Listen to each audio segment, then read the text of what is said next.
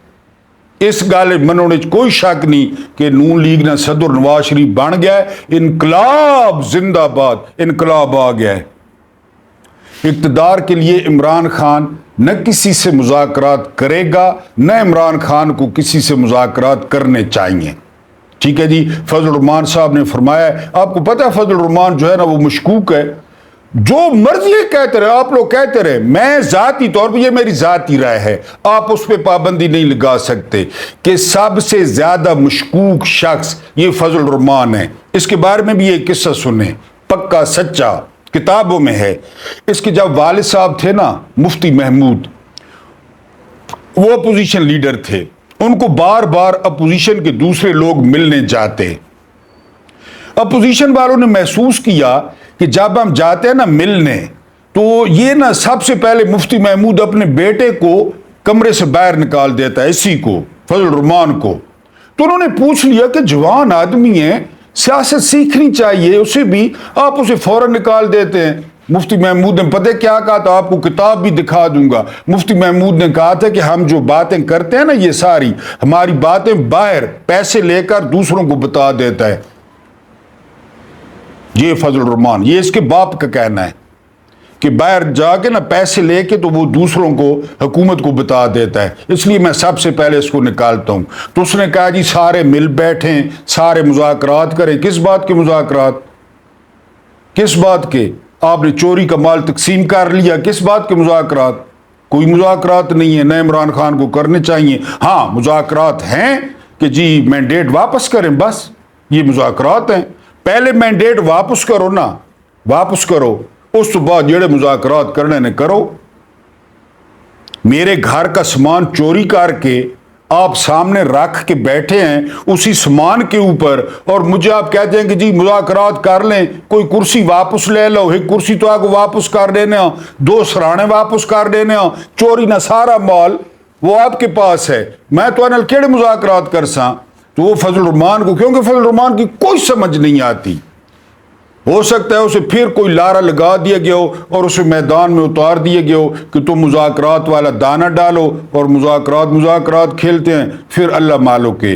تو عمران خان کو بالکل مذاکرات کرنے چاہیے، بالکل جو ہے نا وہ گن نہیں اٹھانی چاہیے، لیکن مذاکرات کی جو شرط ہو، جو لوگ جیلوں میں پڑے ہیں، جن لوگوں نے سزائیں کاٹی، جو لوگ کاٹ رہے ہیں، تو ان کا ذہن میں رکھنا خان صاحب نے۔ خیر خان صاحب کریں گے بھی نہیں، خان صاحب نے کرنا ہوتا تو اب خان صاحب کو جو ہے نا وہ اتنے زیادہ عرصہ ہو گیا ہے اس میں جیل، مینول کے مطابق ان کو سال سے زیادہ ہو گیا جیل میں، تو وہ پہلے بھی کر لیتے۔ ہمیں پوری امید ہے خان صاحب سے کہ خان صاحب مذاکرات کسی ایسے ویسے نہیں کریں گے، اور پھر ان سے مذاکرات، ان سے یعنی جو پپٹ ہیں، جو سٹوجز ہیں، جو کھٹ پتلیاں ہیں، جو مالشیے ہیں، جو پالشیے ہیں، ان سے مذاکرات۔ ان کے ہاتھ میں ہے کیا؟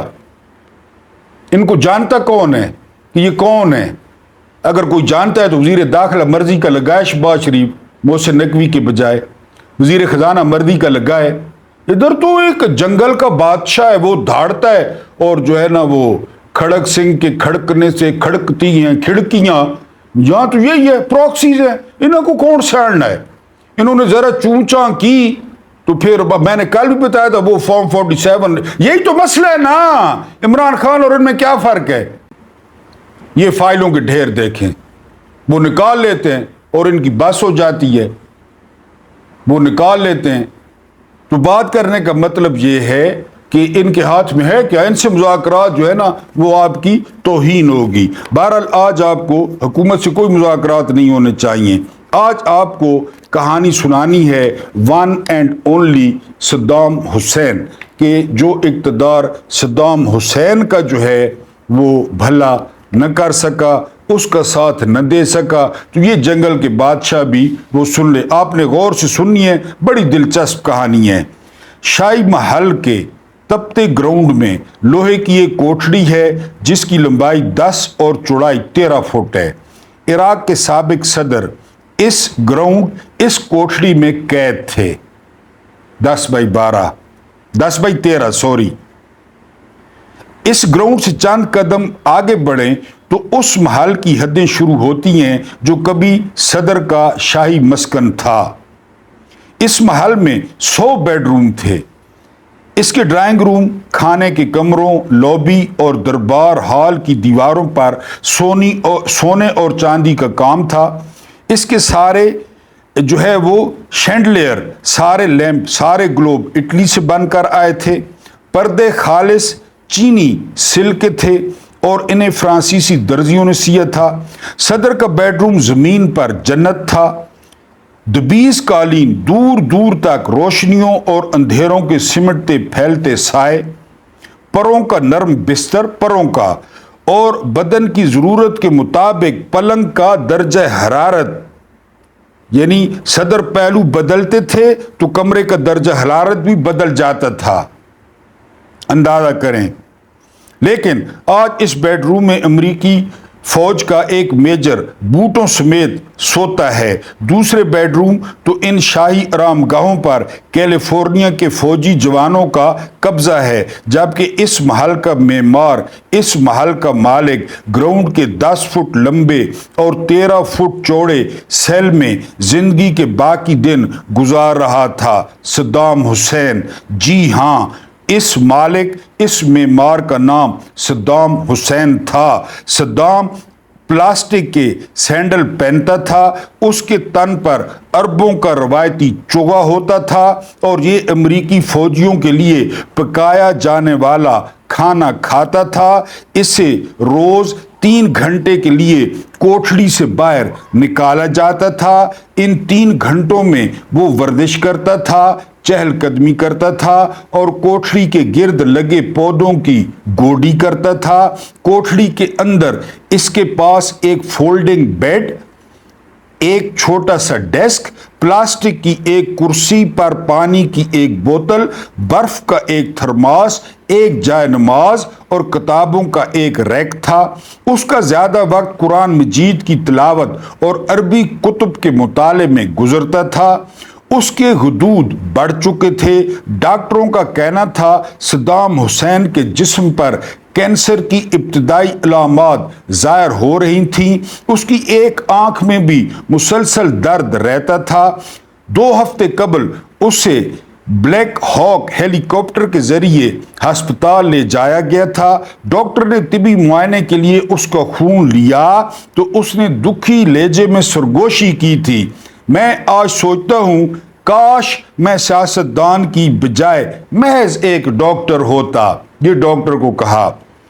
یہ صدام حسین جب شام کو اپنی کوٹڑی سے باہر آتا تھا، اپنے گھٹنوں پر ہاتھ رکھ کر آہستہ آہستہ سیڑھیاں اترتا تھا، چندھیائی آنکھوں سے آگے پیچھے دیکھتا تھا، 20 فٹ کے صحن میں چہل قدمی کرتا تھا، پودوں کی گوڈی کرتا تھا، کیاریوں میں پانی دیتا تھا اور دور محل کے ستونوں اور سفید مرمری چھتوں کو دیکھ کر منہ ہی منہ میں کچھ بڑبڑاتا تھا۔ تو کوئی سوچ سکتا ہے یہ وہی صدام حسین تھا جو آج سے 26 برس پہلے فوجی وردی پہن کر اقتدار میں داخل ہوا تھا، اور اس کے بعد جس نے 24 برس تک نہ وردی اتاری نہ ہی اقتدار چھوڑا، جو مسلسل 24 برس تک تیل کے دوسرے بڑے ذخیرے کا مالک رہا، جس کے اکاؤنٹس میں آج بھی اربوں ڈالر ہیں، جس کا ایک لفظ قانون کی حیثیت رکھتا تھا، جس نے 1994 میں صدارت کے ساتھ ساتھ وزارت عظمیٰ کا عہدہ بھی سنبھال لیا تھا، جس کے بعد وہ دنیا کا واحد حکمران بن گیا تھا، جو بیک وقت آرمی چیف بھی تھا، صدر بھی تھا اور وزیر اعظم بھی تھا، جس نے 15 اکتوبر 1995 کو ریفرینڈم کرایا اور 91% عوام نے اسے اگلے 7 برس کے لیے صدر منتخب کر لیا تھا، جس کے پاس ملک کے 6 بڑے عہدے تھے، جو ملک کا صدر بھی تھا، انقلابی کمان کونسل RCC کا چیئرمین بھی تھا، حکومت کا سربراہ وزیر اعظم بھی تھا، عراقی مسلح افواج کا commander chief of army staff بھی تھا، عراق کا وزیر دفاع بھی تھا، اور عراق کی واحد سیاسی جماعت باس پارٹی کا جنرل سیکرٹری بھی تھا، جس نے اپنے آپ کو فیلڈ مارشل بھی قرار دے دیا تھا، اور جس نے ملک میں 2 قسم کی فوجیں تیار کی تھی، ایک عراق کی قومی فوج اور دوسری صدام حسین کی ذاتی فوج۔ لیکن وہی صدام حسین اپنے ہی محل کے گراؤنڈ میں 10 فٹ لمبی اور 13 فٹ چوڑی کوٹھڑی میں پڑا تھا، اور پلاسٹک کے سینڈلوں کا ایک جوڑا، ایک عربی چوغا، ایک فولڈنگ بیڈ، ایک ڈیسک، ایک کرسی، ایک جائے نماز اور کتابوں کا ایک ریک اس کی کل کائنات تھا، اور وہ امریکی ڈاکٹر کے کان میں سرگوشی کرتا تھا، کاش میں سیاستدان کی بجائے محض ایک ڈاکٹر ہوتا۔ صدام حسین صحیح تھا یا غلط، اس کا فیصلہ تاریخ کرے گی۔ صدام حسین نے امریکہ سے ٹکرا کر صحیح کیا یا غلط، ہم اس کا فیصلہ بھی آنے والے وقت پر چھوڑتے ہیں۔ ہم تو بس آج کا فیصلہ کرتے ہیں، ہم تو بس یہ طے کرتے ہیں جو اقتدار 24 برس کی رفاقت کے بعد بھی صدام حسین کا نہ ہو سکا، وہ کسی اور کا کیا ہوگا؟ وہ اقتدار تمام عمر کس کے ساتھ چلے گا جس اقتدار کو صدام حسین کا ریفرینڈم، اس کا فیلڈ مارشل کا عہدہ، اس کی سیکرٹری جنرل شپ، اس کی وزارت دفاع، اس کی کمانڈر شپ، اس کی وزارت عظمیٰ، اس کی RCC کی چیئرمین شپ، اس کی وردی اور اس کی صدارت نہ بچا سکی؟ وہ اقتدار تمام عمر کس کی مٹھی میں رہے گا؟ صدام حسین کی یہ کوٹھڑی، 10 بائی 13 فٹ کا یہ سیل، دنیا کے ان تمام حکمرانوں کے نام اللہ کا پیغام ہے، خاص کر پاکستانیوں کے، جو اپنے اقتدار کو لوہے کی بنیادیں پلانا چاہتے ہیں، جو آخری سانس تک حکومت کرنا چاہتے ہیں، جو وردیوں، عہدوں اور فوجوں کو اپنی بقا سمجھتے ہیں، جن کا خیال ہے وہ اور ان کا اقتدار قائم ہے تو دنیا میں امن ہے، دنیا میں سورج کی دستک اور چاندنی کی آہٹیں ہیں، وہ ہیں تو کرۂ ارض پر ہوائیں چلتی ہیں، اور وہ ہیں تو بیج کے شکم سے رزق نکلتا ہے، جنم لیتا ہے۔ یہ صدام حسین پیغام ہے اس دنیا کے تمام حکمرانوں کے نام۔ یہ زمین، اس زمین کے تمام باسی اور ان باسیوں کے گرد کھچے نقشے، حدیں اور سرحدیں صرف اور صرف اللہ کی امانت ہیں، اور جس نے اللہ کی امانت کو اپنی ملکیت بنانے کی کوشش کی، اس کا انجام بھی 10 بائی 12 فٹ کی کوٹھڑی ہوگا۔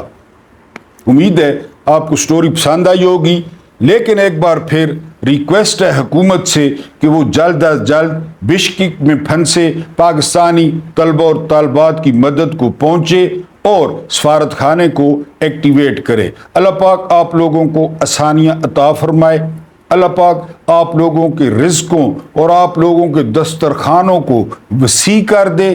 مجھے برداشت کرنے کا بہت بہت شکریہ۔